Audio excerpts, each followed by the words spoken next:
Bienvenue à tous sur Public Sénat. On refait la séance, on va débriefer les questions d'actualité. Et les questions d'actualité sont nombreuses. Aujourd'hui, pour en parler, pour développer toute cette actualité avec nous, Laurence Rossignol, bonjour. Bonjour. Sénatrice PS de l'Oise, porte-parole du Parti Socialiste. Avant de développer toute cette actualité, il y a une actualité très importante aussi, c'est ce qu'on a appelé l'affaire Dieudonné. Vous savez évidemment de quoi on parle. Une décision très importante a été rendue par la justice aujourd'hui à Nantes. Tout simplement, elle suspend l'arrêté qui a été pris par le ministre de l'Intérieur. Le Premier ministre était ici au Sénat. Nous lui avons posé la question. Écoutez. L'arrêté préfectoral n'est pas annulé, il est suspendu puisque nous sommes dans une procédure de référé et comme le ministre de l'Intérieur l'a annoncé, l'État fait appel. Et c'est au Conseil d'État que maintenant de se prononcer. Donc moi je prends acte de la décision de suspension du tribunal administratif de Nantes, mais c'est l'appel qui sera jugé par le Conseil d'État qui dira le droit. Par contre, en ce qui concerne le combat contre l'antisémitisme sous toutes ses formes, ce combat il doit rester intransigeant et déterminé et il continuera quoi qu'il arrive. Laurence Rossignol, est-ce qu'on peut dire que le gouvernement est allé peut-être un petit peu trop vite avec cet arrêté, et notamment le ministre de l'Intérieur? Je crois qu'il faut attendre la décision du Conseil d'État pour tirer des conclusions politiques et juridiques sur ce dossier. Pour le moment, effectivement, il y a une décision de première instance du tribunal administratif et c'est au Conseil d'État qu'il va revenir de se prononcer définitivement sur le fond. Donc moi je ne peux rien dire tant que j'ai pas vu la décision du Conseil d'État. Voilà, donc le gouvernement a été actif et je ne crois pas qu'on puisse reprocher à un gouvernement d'être trop actif dans la lutte contre l'antisémitisme et la dénonciation de ces spectacles qui, sous prétexte d'humour, ne sont en fait que des spectacles nauséabonds et illégaux. Parce qu'en France, l'antisémitisme, le négationnisme sont des pensées illégales, ce ne sont pas des opinions. Je comprends très bien que vous attendiez la décision du Conseil d'État, mais simplement sur cette décision de justice. Elle prouve aussi tout simplement qu'il est difficile d'interdire de s'exprimer et d'interdire un spectacle en fait. Écoutez, fort heureusement, en France, on a un droit très protecteur des libertés publiques. Donc, l'interprétation qu'on a été faite par le juge administratif, qui par ailleurs relève quand même une série d'éléments importants, c'est-à-dire qui confirment le fait qu'on ne peut pas faire un spectacle antisémite, mais qui fonde sa décision sur d'autres données, c'est-à-dire sur des questionnements sur ce qu'on sait par avance de ce qu'il y a dans le spectacle. C'est plutôt bien d'avoir une loi protectrice des libertés publiques et en même temps nous avons des lois qui nous protègent de l'antisémitisme et du négationnisme. On est à un point où il faut trouver l'équilibre entre les deux et ça va se faire, la jurisprudence va le faire. C'est que ça pouvait être aussi un pari risqué de prendre cette affaire par ce bout-là en fait et que le prendre au portefeuille comme il a été le cas aussi dans une autre stratégie de la part du gouvernement était peut-être la seule et unique solution à faire, quitte à en faire aujourd'hui un symbole, Dieudonné. Il devient un symbole. C'est une sorte de boomerang pour vous. C'est un souci pour la société française. Ce qu'on peut relever quand même, c'est qu'à l'issue de cet engagement du ministre de l'Intérieur et du gouvernement, il y a un débat dans la société française. Plus personne ne peut dire qu'il va à un spectacle de Dieudonné parce qu'il a juste envie de bien rigoler pendant une soirée. Maintenant, tout le monde sait ce qui se passe et ce qui se dit dans ces spectacles. Vous le saviez, moi je le savais, un certain nombre d'entre nous le savions, sans y aller bien entendu, mais beaucoup de gens étaient encore dans le Dieudonné d'hier ou d'avant-hier qui les avait fait rire. Moi, celui-là ne fait plus rire. Oui, mais je comprends très bien, mais la circulaire, et là je vous donne une déclaration qui vient de Jack Lang, que vous connaissez bien, parce qu'il est membre du Parti Socialiste, il me semble. La circulaire n'est pas conforme au droit, dit Jack Lang, c'est une atteinte à la liberté d'expression. C'est ce que dit la justice aujourd'hui. C'est ce qu'a dit le tribunal administratif. Et réellement, j'attends le Conseil d'État pour savoir ce qu'il en est. Vous savez, moi, je suis une ancienne étudiante en droit. On commandait les grands arrêts du Conseil d'État et pas les arrêts de tribunal administratif. Nous accueillons... Sans mépris pour les tribunaux administratifs, bien sûr. Bien sûr, nous accueillons sur ce plateau, il vient de nous rejoindre Gérard Larcher. Bonjour Gérard Larcher. Bonjour. Nous parlions évidemment de l'affaire Dieudonné, on en parle énormément. Jean-Marc Ayrault s'est exprimé évidemment pour condamner et il attend la décision du tribunal du Conseil d'État, et vous l'avez dit également. Sur le fond de cette affaire, est-ce que le gouvernement a eu raison de pratiquer cet arrêté et de demander l'arrêt de ces spectacles? En tous les cas, je partage avec l'exécutif et le gouvernement, j'allais dire la décision que ça suffit, ce genre de propos, la défense de telles idées qui sont inacceptables dans une démocratie comme la nôtre. Alors après, c'est une affaire de procédure, de procédé, mais sur le fond, je partage. Sur le fond, également, vous partagez la stratégie qui a été menée par le gouvernement, c'est-à-dire de s'en prendre au spectacle lui-même et pas à l'humoriste, ou en tout cas à la personne Dieudonné? Je ne sais pas si c'était la cible la meilleure, mais sur le fond, et ça c'est l'essentiel, tout ce qui promeut le racisme et l'antisémitisme est insupportable. Et c'est un combat que nous devons partager. Je posais la question à Laurence Rossignol, vous n'avez pas peur que Dieudonné aujourd'hui devienne un martyr, un symbole? En tous les cas, le vrai martyr, aujourd'hui, ce serait la démocratie et le respect des autres. Et c'est la seule chose qui compte. Je voudrais qu'on en vienne à une autre affaire, évidemment, qui secoue cette fois l'institution Sénat. Gérard Larcher, Laurence Rossignol. Je veux bien sûr parler de l'affaire Serge Dassault, qui a gardé son immunité de parlementaire hier par le vote du bureau du Sénat. Gérard Larcher, le Premier ministre, a très clairement dit que vous à l'époque où vous étiez président du Sénat, c'est vous qui avez mis en place ce vote à bulletin secret.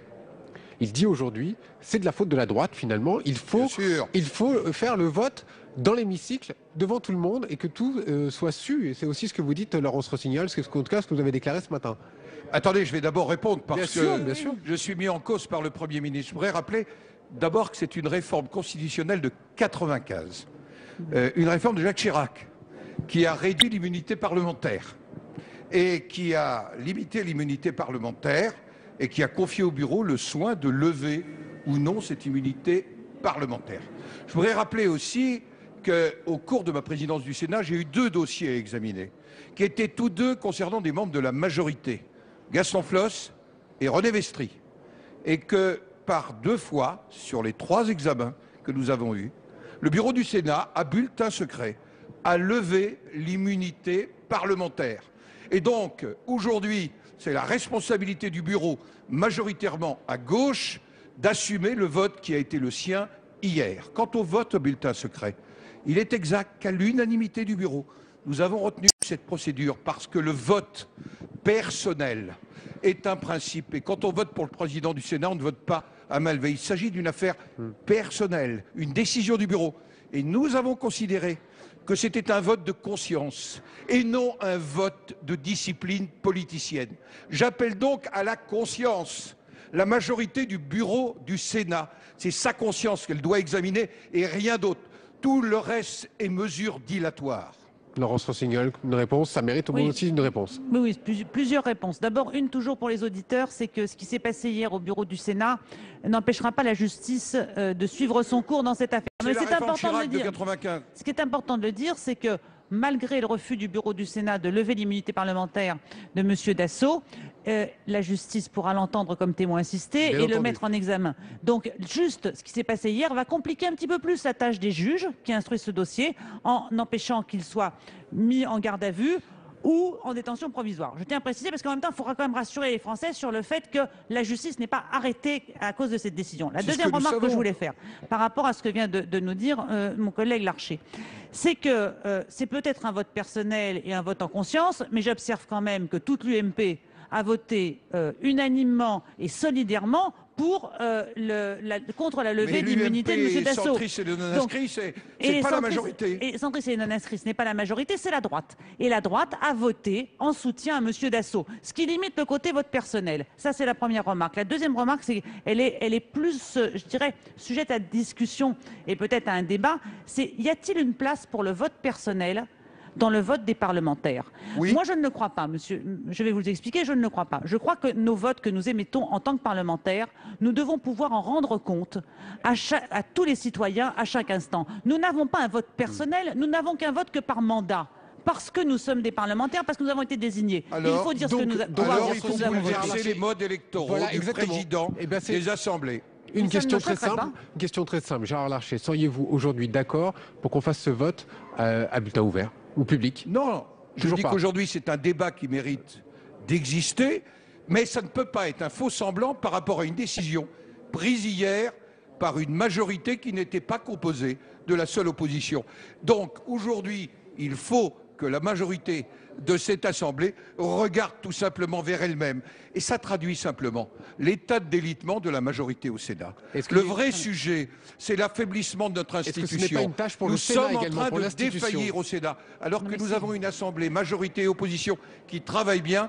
Et en fait, nous ne comptons plus dans le pays. C'est la faillite qu'il nous faut préserver en quelque sorte, nous sauver de la faillite. Et ça n'est pas les mesures dilatoires que j'entends depuis hier qui permettront au Sénat d'être l'élément indispensable au bicamérisme. D'ailleurs, ne nous trompons pas.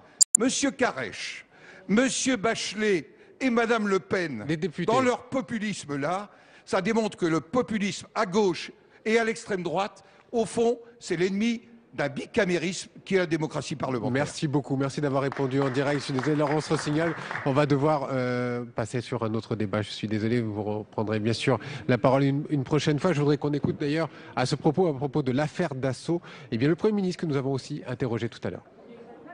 L'UMP a tout fait pour que l'immunité parlementaire de Serge Dassault ne soit pas levée. Donc il faut d'abord rappeler cette responsabilité politique et morale. Deuxièmement, ce que je dirais, c'est qu'il faut que la justice puisse faire son travail jusqu'au bout pour tout le monde.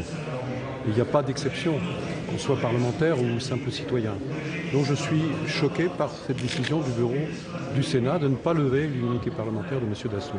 Deuxièmement, j'approuve tout à fait les déclarations du président du Sénat, Jean-Pierre Bel, qui s'était prononcé et qui a voté pour cette levée d'immunité parlementaire et qui demande que désormais il n'y ait plus aucun vote à bulletin secret pour ce genre d'affaires. La justice peut, si elle le souhaite, très vite, compris demain, déposer une nouvelle demande de levée d'immunité. Et là, je crois que le contexte aura changé parce qu'on ne peut pas continuer avec ce genre de pratique qui porte atteinte à la démocratie, qui porte préjudice à la démocratie. Et ça, je ne le veux pas.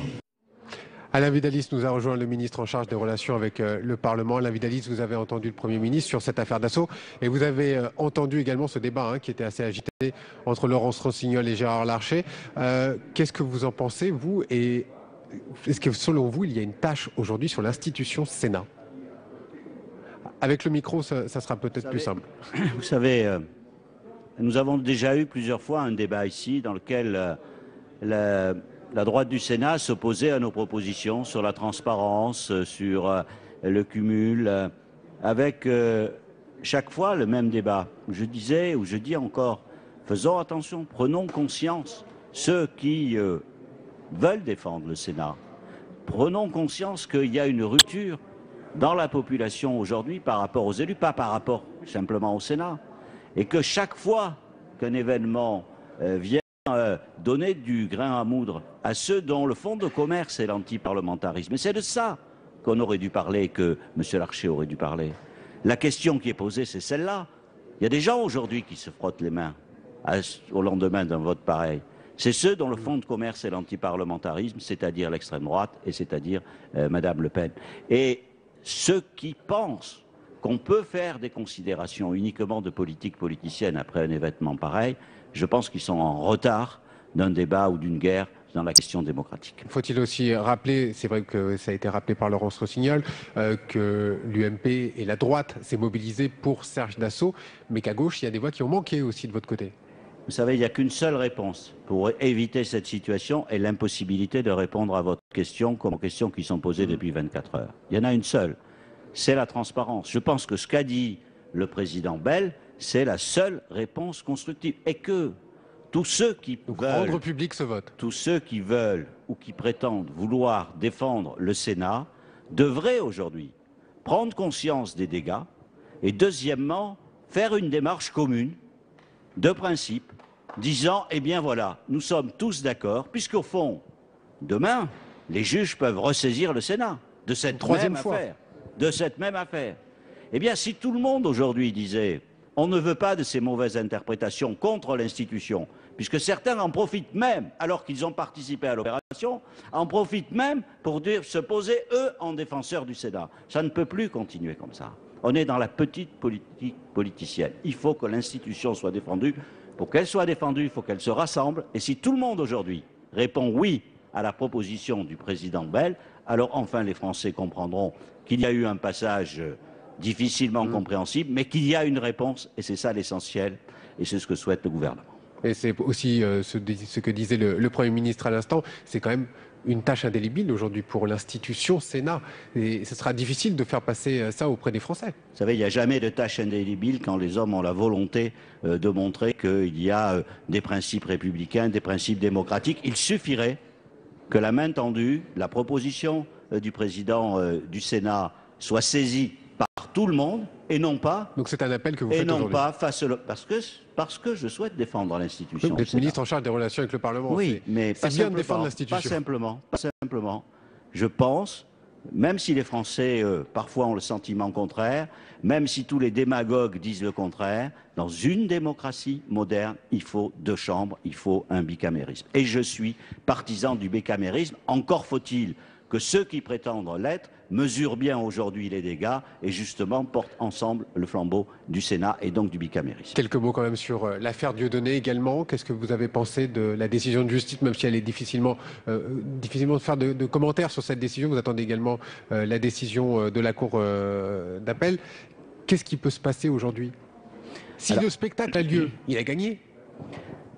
2 choses d'abord, sur le plan juridique et sur le plan politique. Sur le plan juridique, la décision du tribunal administratif, du juge des référés de Nantes, apporte un élément positif à la démarche que nous avions engagée, à savoir, sans rentrer trop dans le détail, qu'il considère que les atteintes à la dignité humaine font partie de troubles à l'ordre public. Et c'était ça la bataille juridique, et de ce point de vue-là, on a obtenu satisfaction sur ce qui était le cœur de la circulaire. Ensuite, le juge dit, mais je n'ai pas dans mon dossier les éléments qui prouvent que ce spectacle-là porte véritablement atteinte à la dignité humaine. Nous en sommes là, vous l'avez dit, le Conseil d'État, peut-être dans quelques heures, va statuer.